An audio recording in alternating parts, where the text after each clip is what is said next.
Hi, so I'm the Medical Coordination Manager at Raleigh International, and I will tell you a little bit about my background, starting from when I was 17.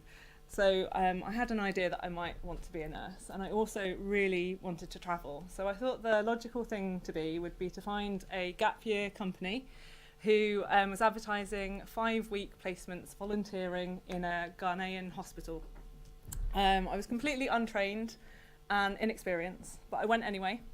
I found myself living in a compound with 20 other white, British, middle class people doing similarly inappropriate placements.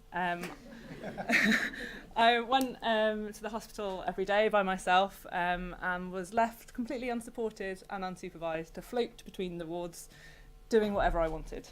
Luckily, I was too scared to do anything much, but the fact that I ever thought that that was okay makes me cringe still now. And at the time, I totally couldn't see the implications or dangers of my circumstances, and I actually really loved it. But that wasn't the case for all of those people that I was sharing the compound with. Some of them really struggled, both mentally and physically.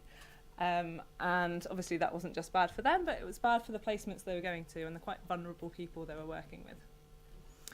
So if you fast forward 10-ish years to 2015, obviously I had become a nurse, and I still really loved to travel. Ghana seemed like a distant memory away, but I'd worked in Malawi and all over Australia, and best of all, I'd done numerous expeditions with Raleigh International. So for those who don't know, Raleigh International is a sustainable development charity that aims to create lasting change through youth. So what that generally means is they get young people from all around the world to volunteer, and they're paired up with young people from the country that they're going to, and they create small teams and they go out on expeditions which consist of really well-designed sustainable development projects in remote locations. And they take medics out to be with those groups to kind of manage them day to day and also deal with any medical problems as they come up. And I was really lucky to work on some amazing projects, some water sanitation and health projects and environmental projects in really remote, pristine areas of Borneo's primary rainforest. And when I got back, I decided that I wanted to do DCN. By that point, I had got quite a lot of experience of tropical medicine, and it seemed like the logical next step, perhaps on the way to humanitarian work. And I loved it, as most people in the room did. The huge range of subjects that you covered and the people that I met, and by the end of it, I was desperate to put it to good use. But at that point, I was also torn because for the first time in my life, I had the urge to make somewhere my home, and I also began kind of starting really appreciating living near my family. I'm sure everyone has the same kind of tear on their time. So how can I do both of those things and kind of engage with the learnings that I'd got from the DTM? And then I saw this job advertised at Raleigh International in their head office in London. Now, I had loved working with Raleigh in Borneo, but this job didn't seem riveting. It seemed to mostly consist of screening volunteers before they went out on expedition. But I thought I'll give it a go, be nice and easy, stopgap while I work out what I want to do next. Well, I was completely wrong. It wasn't easy, but it also ended up not being a stopgap. I completely loved it, and I think that is partly because I realised that I had been so lucky to escape unscathed from those experiences in Ghana, and I know plenty of people who hadn't have been so lucky. And at Raleigh, it was by design, not luck, that we kept people well in general. So I spent a lot of time speaking to volunteers before they even went out, kind of really understanding their situation and their history and identifying what the risk factors would be for them. And that way I could advise them even if it was the right time for them to go. And also, you know, they could figure out the ways in which they keep themselves well, and we could put safeguards in place just in case things went wrong. And a lot of my time was also spent being on call to medics who were out in the field looking after the volunteers. And this is when I was so grateful to the DTN, because I never knew what I was going to be asked about next. From cholera to rabies to malaria, even childbirth. So many times I've been like, I'm so glad I went to that lecture because at least I know where to start with this. So that was incredibly useful to me.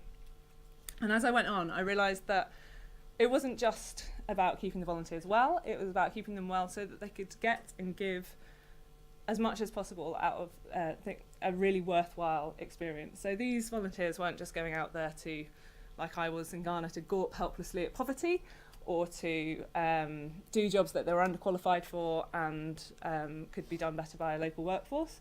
They were doing really well-designed projects, whether they were sustainable livelihoods in Nicaragua or environmental projects in Tanzania. They were designed to use the strengths of young people, so their creativity, their energy and their optimism, to be the catalyst for sustainable change. And I realised that was actually really important at starting them in their journey.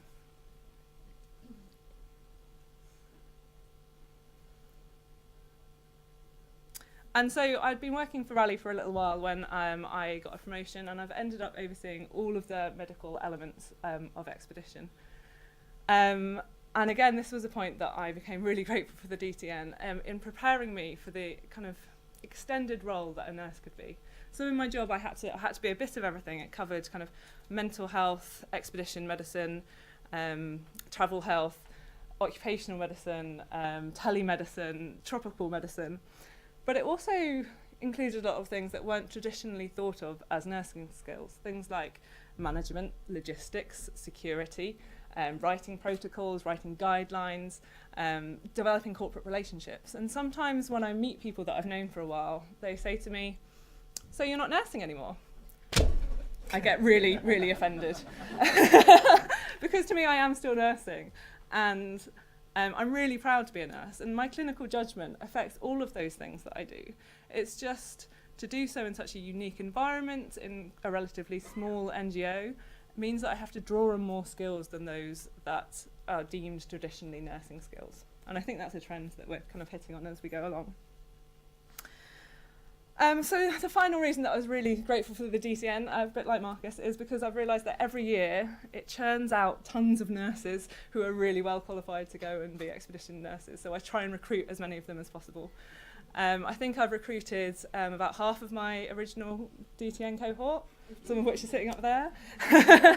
To be honest, a lot of them kind of sign up quite rightfully, cynically. I think it's a good dose of cynicism is good for anything that you're going into. And you know, it's just a nice, supported, relatively safe way of getting those first 3 months experience working abroad before they go on, well, to find out whether they like it and to go on to MSF or something similar.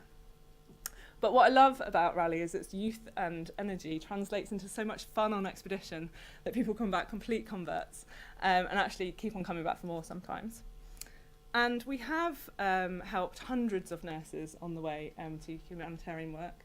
One of the best and earliest examples is perhaps Claire herself, who did Operation Drake. That's what we used to be called back in the 80s.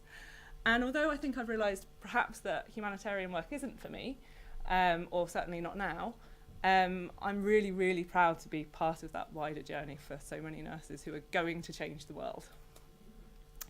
So in conclusion, I think I've realised that the DTN and Rally are really quite similar. Once you've done them, you feel a certain kinship for other people, with other people who have done it. You share a common language, common goals, common ideals, and you are desperate when you do meet them to share your experiences and how they've shaped you.